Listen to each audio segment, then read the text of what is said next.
Hi everybody, welcome to this week's question and answer video. My name is David, this channel is Demar's Coaching, and I'm answering your questions from last week. I do this every Monday. Please, I encourage you to go down below and ask me questions. I'll answer them next video. Let me know what you think of my answer. Tell me if I don't understand your question. If I missed your question, ask me again, okay? Elaborate on your questions, even after I answer them if you need more information, okay? I recommend things every week. This week, I'm recommending that you ask a question. Obviously, most of you don't. A very small percentage asks any questions. There tend to be the same people, usually, generally. So try. Just ask a question. Anything. Anything you think that will help you. Anything you don't understand. How to do something. Anything, okay? General, specific. Ask a question and have some dialogue here so that you feel a little bit more connected to this group. This channel's kind of formed a group down below in the comment section. Engage. It's how we feel better. Okay? So, other things I want to say is I started a petition over a year ago, and I've had some problems in the past couple months. It took me a while to even know that there were some problems, but people weren't able to sign. So, according to change.org, it has been fixed. Please try. I know there's probably a bunch of new people here who didn't even know I have a petition, have not signed it yet. It is global, around the world. It's to stop online bullying. Stop all of it, not just bullying, the stalking, the false accusations, all these things. Okay? Please consider, if you haven't, just following. I'll put it in the comment section. I'll put it in the description box. You'll see it everywhere. You just touch the link, you go to it, and you say, yes, that's it. Everyone around the world. It doesn't collect information from you. It won't bother you. Nothing. That's it. Okay? We need this. This is getting really bad, and if you think that you aren't a victim of it, you're probably wrong. You probably have been and don't know it. That's what the statistics say, that everyone's been stalked now online somehow. And most people don't know it, but it is really bad for the victims, the targets, and it's just deteriorating society. So please, if you can, follow this petition. It's at change.org/stop-bullies. It's Stop Narcissistic Online Bullying. That's what it's called. But you can find it just by change.org/stop-bullies. Or follow the description, okay? Share it with someone else too. I really appreciate it if you can. Try to get this thing going again. It stopped for a while, which is not good for it. So I have some other things I'm going to do to try to make it start again. It will. So I'd appreciate your support. Thank you very much. Also, what else I want to say? Oh, please give us your locations, guys. You ask a question, just even go down below. Just tell us where you are. I know that people, a lot of us, like this. We want to know that we're not the only ones suffering. And when we're depressed, we try to blame it on, you know, the country, the city, the human beings everywhere. And this stuff is everywhere, and it's not as bad as you think. It's not everybody is suffering from this, okay? But it helps to know that other people are, that we're not alone, okay? And if you like this message, you want to spread it, you want to support it, you can by giving the video a thumbs up. You can by subscribing to the channel, hitting the notification bell if you want to know when more of my videos come out all week. And sharing it, commenting, asking questions, things like this, okay? Thank you very much, guys. All right, first question is from Big Dave in Tennessee. Hi, Big Dave. I was watching this video of a self-professed narcissist guy, and he was talking about this girl he had been friends with and dated a few times. He said she was always never alone, and that he had a hard time separating her from her friends. See, predators isolate. They don't want other people in their life telling them that this person's toxic, this relationship isn't healthy, this is not going well, I don't like them. No, they want to isolate you. So this is a perfect example. It was interesting to listen to, but he talked about how he had heard she had moved to a different town, still close by, and he thought that this might make her more isolated, and so he contacted her, and they got together. Just sick, just a predator. I don't know who this is. He said even though it was a drive to see her, it was worth it because in the end he got everything he wanted from her, and talked about how he had literally destroyed her mentally and emotionally. And then he said he might go back again when she has time to recover, and he laughed about it. I don't get it. What the hell is that? Yeah, it's a predator.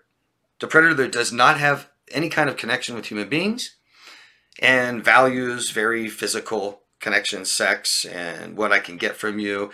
The sociopath won't have anything to do with you unless they can exploit you. That's what they're trying 100% of the time. 100%. I want to get one over on you, and that's all that matters to them. That's it. That's it. You want to talk about shallow, right? Not much more than that. And that's it. Proud of himself. Not enough empathy to understand and make him feel bad. Not enough compassion or remorse. Yeah. And nobody else to hold him accountable. Doesn't understand the repercussions of his actions. Nor would he probably care. Very sick. I don't know who this is gloating in videos. But just realize, guys, when you're watching people like this, you're supporting it. Just one view. You're supporting it. I get a lot of people saying they love, God, what's his name? Sam Vaknin and HG Tudor. Those people are sick as hell. Sick as hell. They aren't trying to get better. They didn't stop abusing people. No. I've seen, and this isn't my opinion, I've seen them say that I'm getting better at it, that your feedback helps me get better at it.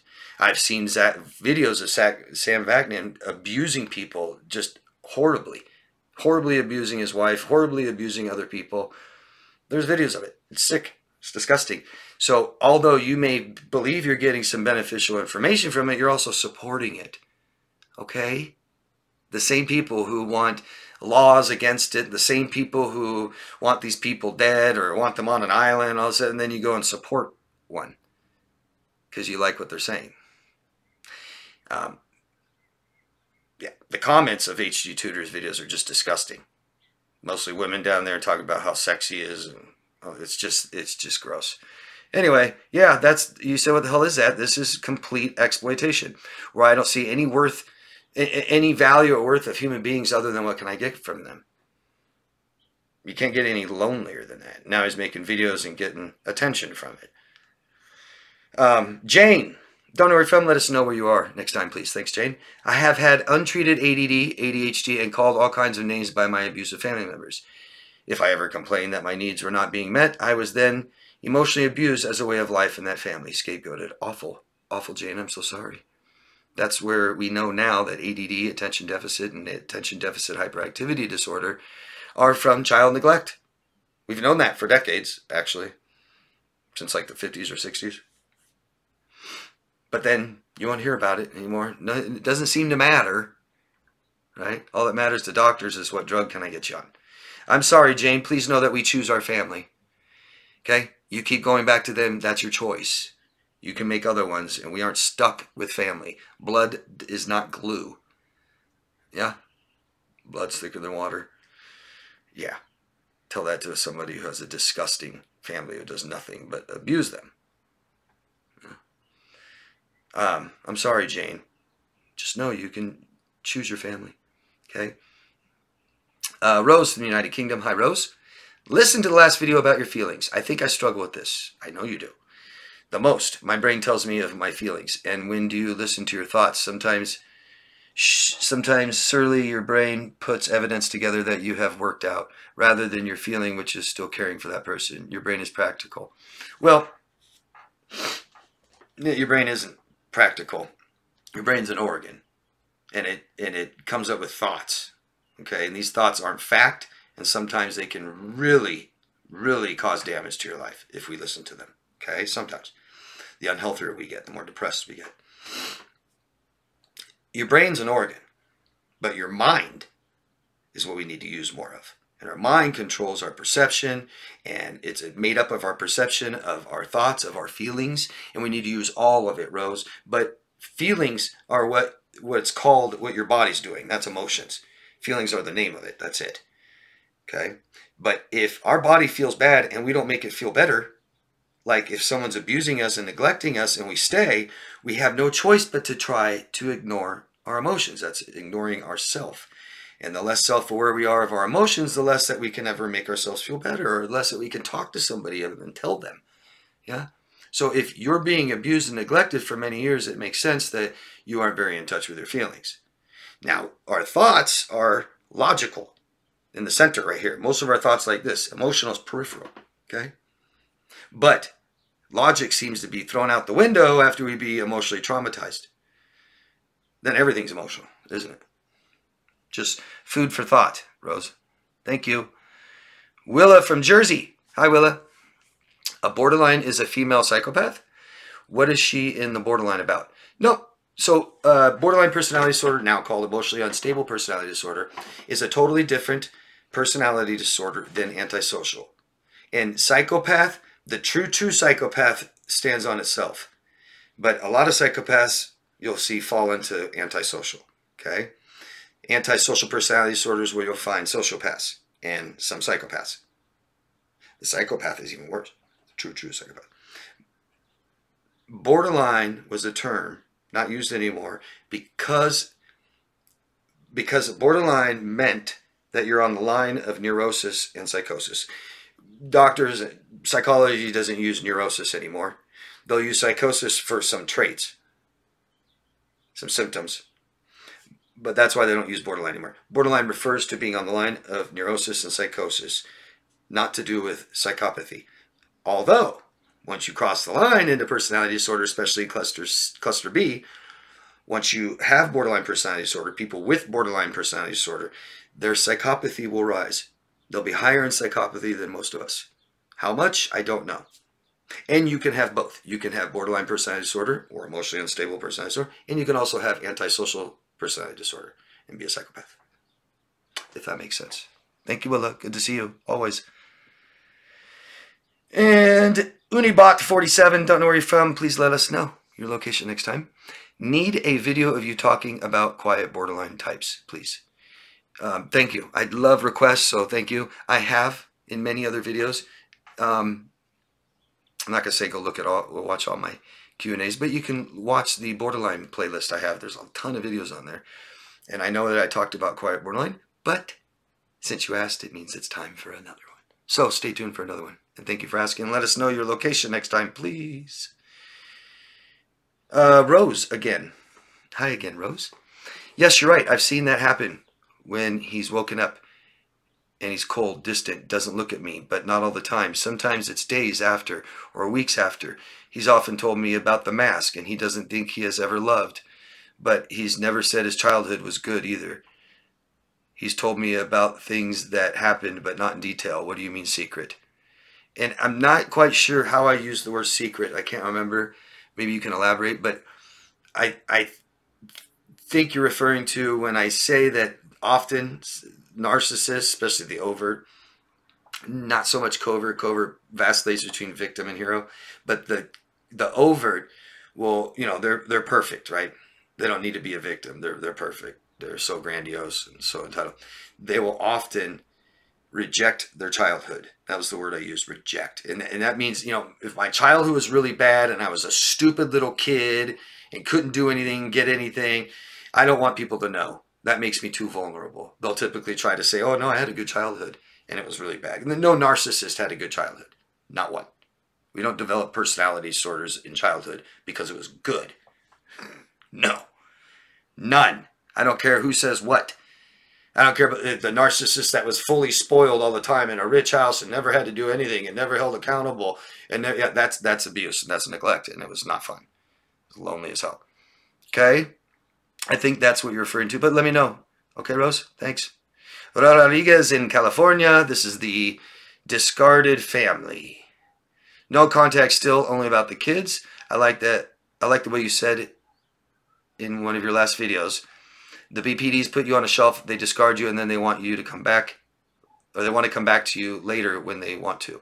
When the BPD wants you back and contacts you, is that when they are feeling better with less tension, anxiety, etc., feeling worse?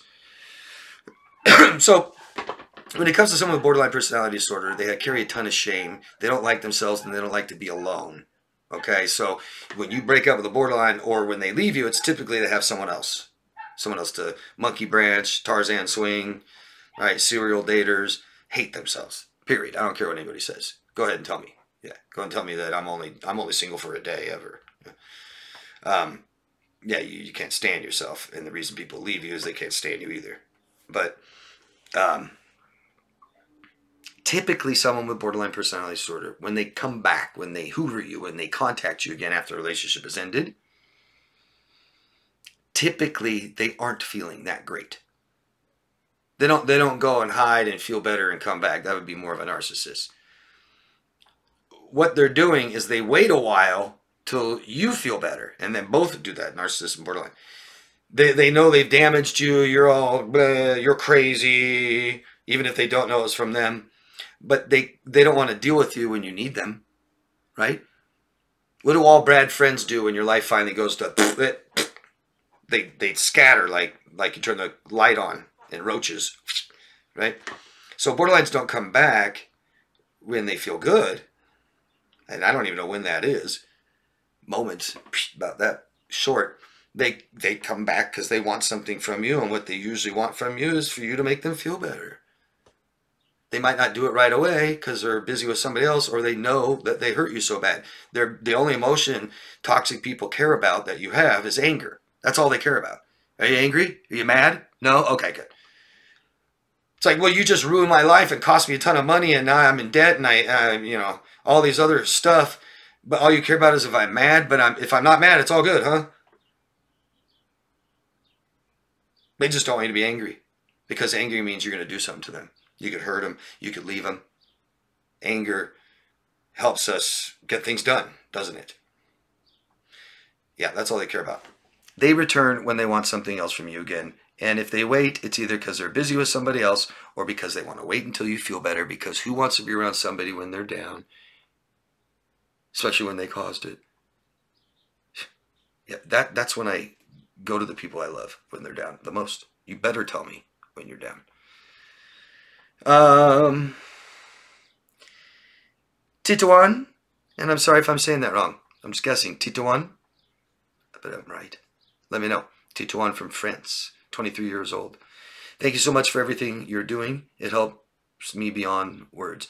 Thanks for telling me. You're welcome. Does someone with BPD and other trauma, like family suicide and miscarriage, always go back on depression? Well, the depression is something you got to understand.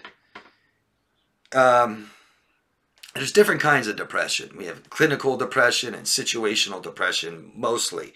And what that means is I'm depressed because I'm depressed, and I'm depressed, and I've been depressed for a long time, and I'm going to stay this way. And then we all might have or experience some kind of situational depression, usually after a loss.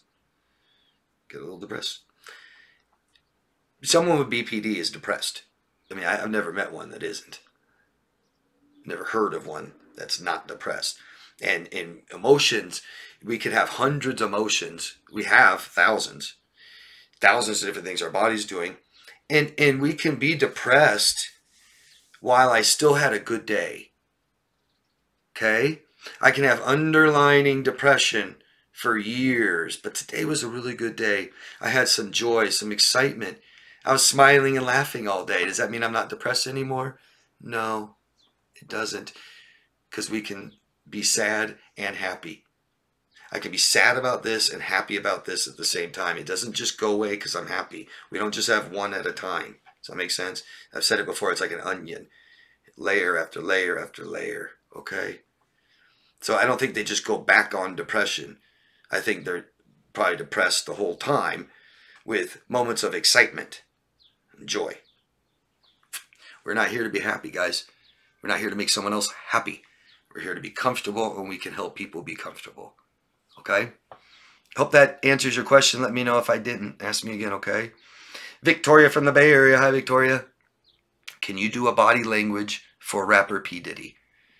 And I would love to, but I'm thinking you're at, correct me if I'm wrong, but aren't you asking me to observe his body language now?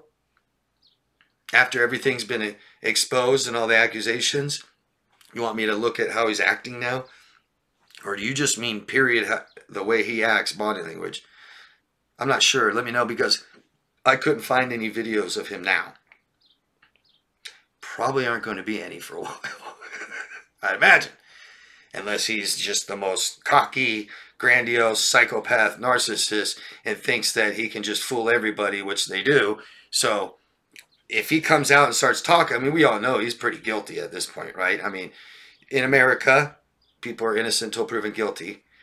Okay, but when you have that much damaging evidence against you, for him to come out and start talking and all that, he's pretty grandiose, pretty delusional. What you want to look for when you do see him talking, because he's going to sometime, I'd imagine, publicly speak, interview, something, retort.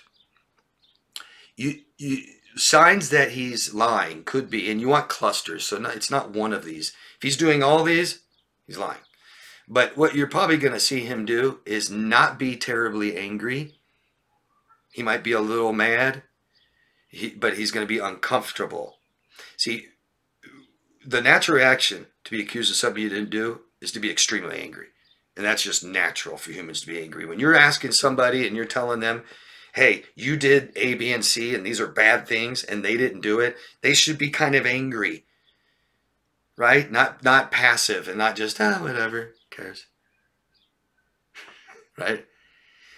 What you'll see if he's being deceptive is talking too much or too little.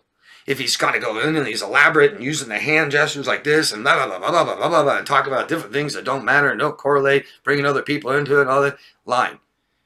But if he just says, no, I didn't do it. Talking too little? No, I didn't do it. Why would I do it? It's deception, typically. Lacking eye contact, even in an interview, even a camera.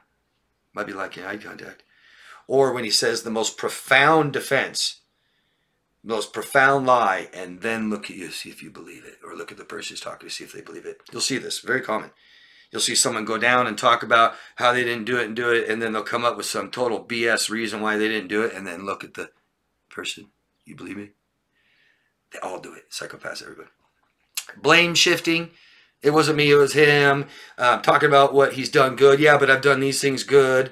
Or how someone else is worse. Somebody else did this. Somebody else is worse. Somebody else has done what I've done. Or what you're accusing me of. It's really them. Just all that stuff. Right? And attacking others. Very common in deception. Okay? Some signs to look out for. Being uncomfortable. Positioning. Repositioning. You've got 3 points that are, when they're sitting down, you got 3 points touching. That's grounding you. You got your back, you got your butt and your feet. Someone uncomfortable and being deceptive tends to shift and move these. And you want to look for clusters. I don't know if that's what you're asking me. Please let me know, okay? Please let me know. Or let me know that there's a video of him recently talking about it. I bet there isn't. Kimo Yinahan. Please let us know your locations. Let us know where you are. Please, thanks. Is a successful relationship with a BPD possible? Now, just my opinion, right? Which I can be totally wrong. And opinions can't really be proven fact or false. I'm just guessing, okay? I'm telling you years of experience of doing this, working with borderlines, knowing borderlines, and working with hundreds of people recovering from borderline relationships. No. And maybe we have different definitions of a successful relationship. Can you have a relationship with someone? Of course. Every day. Success. No. What is success? At least have the 10 emotional needs met. At least have those met. And I've never seen someone with borderline personality disorder be able to do that ever. Ever. They don't meet their own. And they don't meet anybody else's. Including their own children. That's it. Period. I can't, I can come up with other things that might be considered a successful relationship, but needs met first. The most important thing in our life. There's really no need to talk about anything else except emotional needs met. Can a borderline make you feel secure? Not an untreated borderline. No. Never seen it. I don't know how. I don't know how someone unstable can make you feel secure. I don't know how. I don't know how someone who can't even reassure themselves reassure you. You can't meet their needs either. They won't let you. Good luck trying to make a borderline feel really secure. Good luck having your own autonomy. That's just 2. Emotional connection, 3. I've never seen a borderline be very emotionally attentive to another person. I have to say no. Haven't seen it. Now, maybe they can get help and get treated, and then, so in that regards, sure, haven't seen much success in that area either.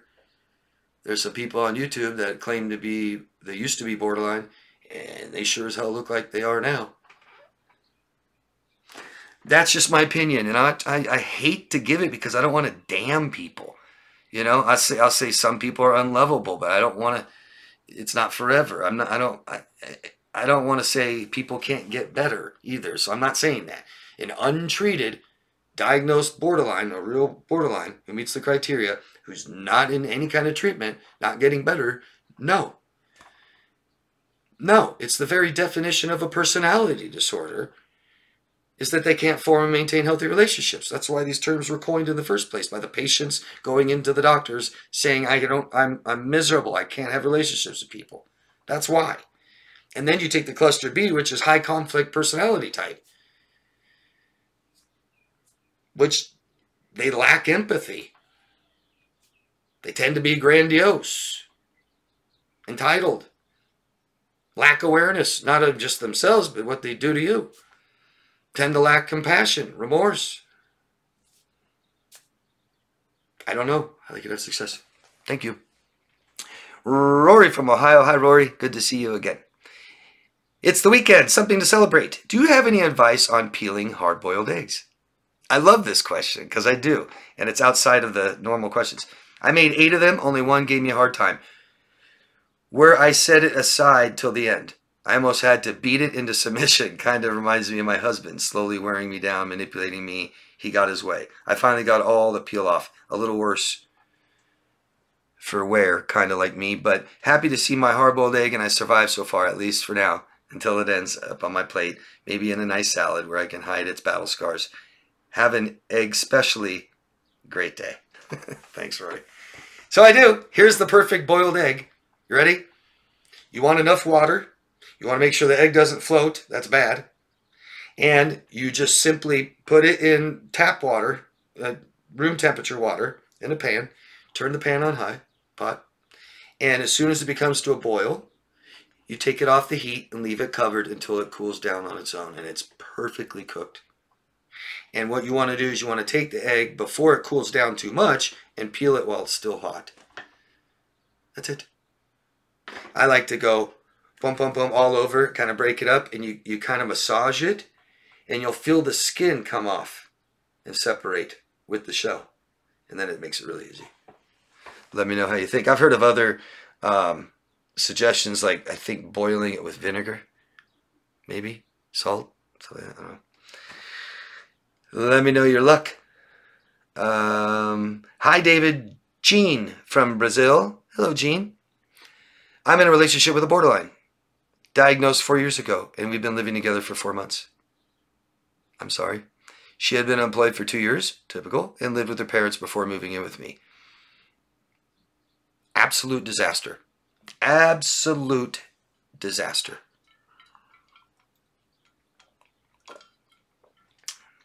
You want to live with someone? I don't care who it is, roommate, friend, whatever. Don't live with someone who has been working for 2 years and lives with their parents. That's called a child. Okay? I don't know what else you expect to happen from that, except what you're about to tell me. Last month, she got a job. Wow.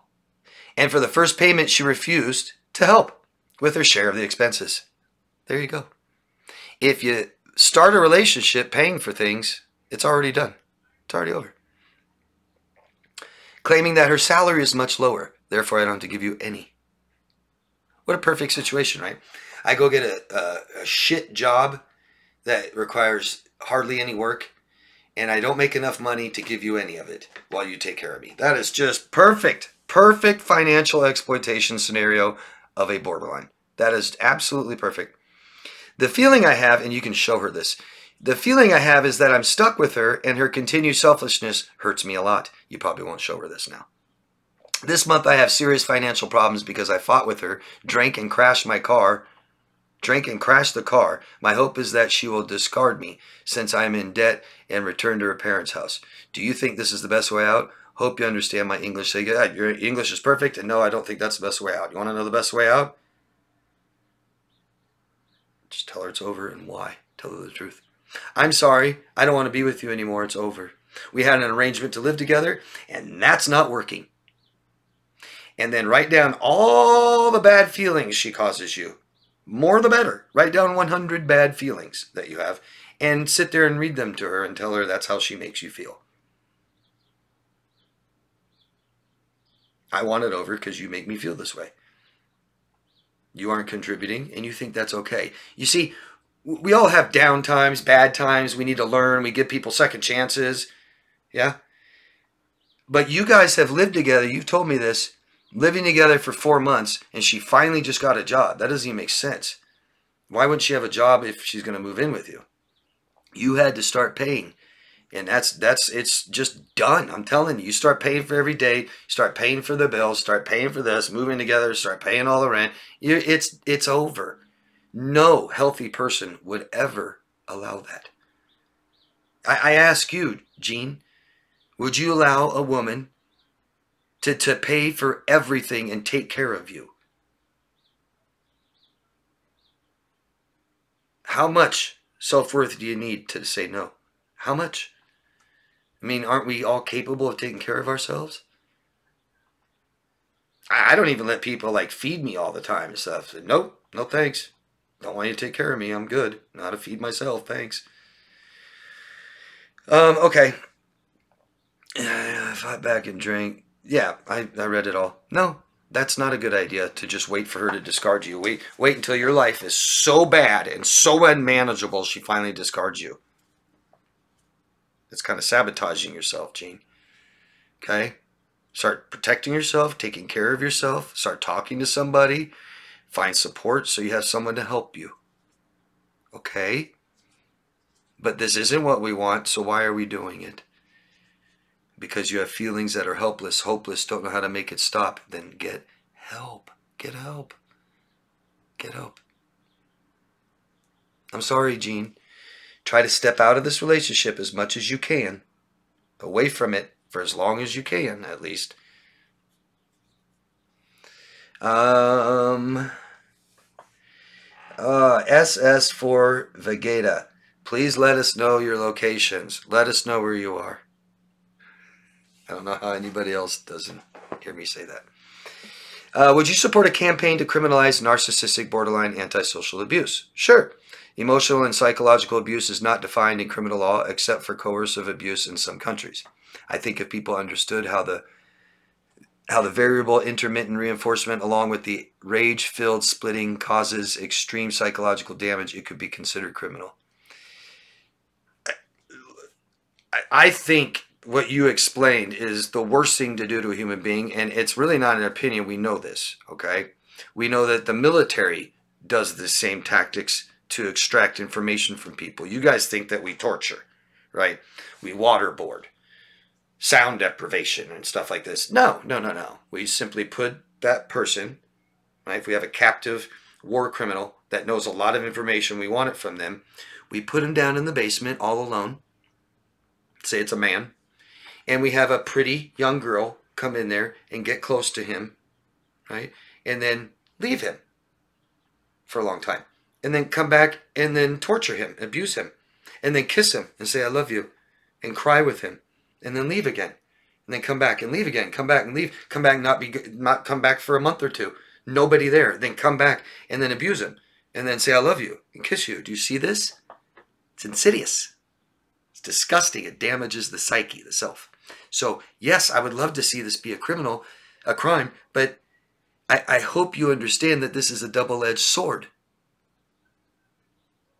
The same sword you have to rid people of these behaviors is the same sword that you may die on yourself. Because can't they just say the same thing about you? I once saw a disgusting really disgusting idea that somebody had, these people had, was to create a website that we put all the narcs on there, all the bad people, and then we can just treat them like crap and make sure they have no life and can't hurt anybody else. Guess what? You'll all be on there, won't you? Do you see my point? Very difficult. But what's not impossible is to heal from it, protect yourself, okay? And spread this information as much as we can, and hopefully into children, into families, into parents, where it starts. So that's my way to try to fix it. Not just punish them, which I would love to. Don't get me wrong. I just see that as a double-edged sword and something that they will use as a weapon to destroy us even more. Let me know what you think, guys. If you have some way to avoid that, that'd be great. I don't know how.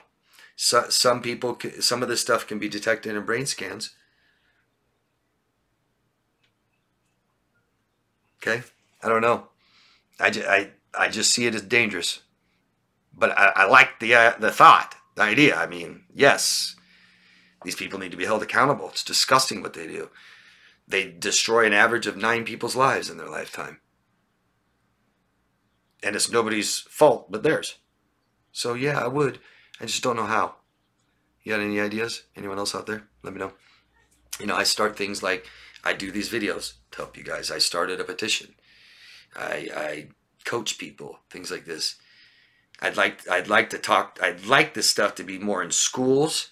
I can't think of anything more important. Definitely not science or math.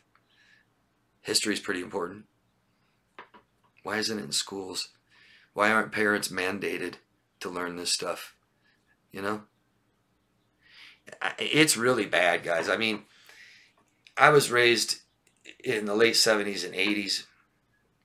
And I can just tell you example after example after example how it was so obvious I'm being neglected and abused at home. Bruises and scars, no lunch every day, no parents not picking me up after school, just sitting there. I mean, all kinds of signs. Not one person did one thing.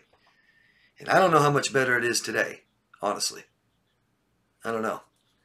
It's awful. So there's other ways and other things we can do and support this stuff, you guys. Really, it's kind of embarrassing that only 10% of you guys thumbs up my videos. It really is. I would be embarrassed if I watch someone's videos all the time that are helping me so much, but I don't even support it. Why? Just hit one button. That's it. Subscribe.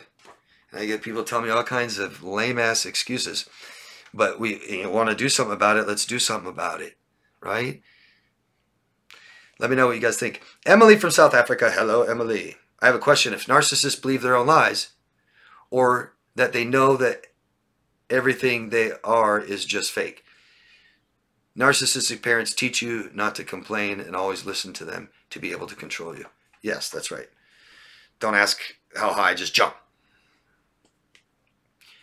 So your question, do they know that they're fake? Do they know they're lying to? Yes, mostly yes. Consciousness is like the iceberg in the ocean. You're only aware of this much, not all this. So it's not black or white. Some are. They tell you a lie, they know they're lying. Yeah. But some of their lies they do believe. Just like most liars, you know, pathological liars, lying for no reason and stuff, but they'll often believe their own lies. They'll fool themselves. This is not hard to fool, even yourself. I teach my clients to fool this a lot. So sometimes you'll see, you know, their grand fantasies and their grand stories that they embellish. They'll believe that. And then they might just tell you a lie and totally know that they're lying. Kind of hard to explain. And if you think that's hard, try a borderline. Try a borderline that tells you all these things that happened yesterday that never happened. And they tell you with a straight face, and I'm really good at deception. and I'm not seeing any signs of deception. You're like, you believe that? Yeah. They're willing to call the police and destroy their own lives, trying to destroy you, but they believe it. They think it really happened that way. Pretty scary. Unstable people, very damaging, very scary. All right, that's it, guys. Thank you very much. Please support the video. Thumbs up. Subscribe to the channel if you haven't already. Think about supporting the petition. And thank you very, very much for all your guys' questions and support. Ask me more, okay? Let me know what you think of my answers. And most of all, love yourself first. Have a beautiful week. Bye, guys.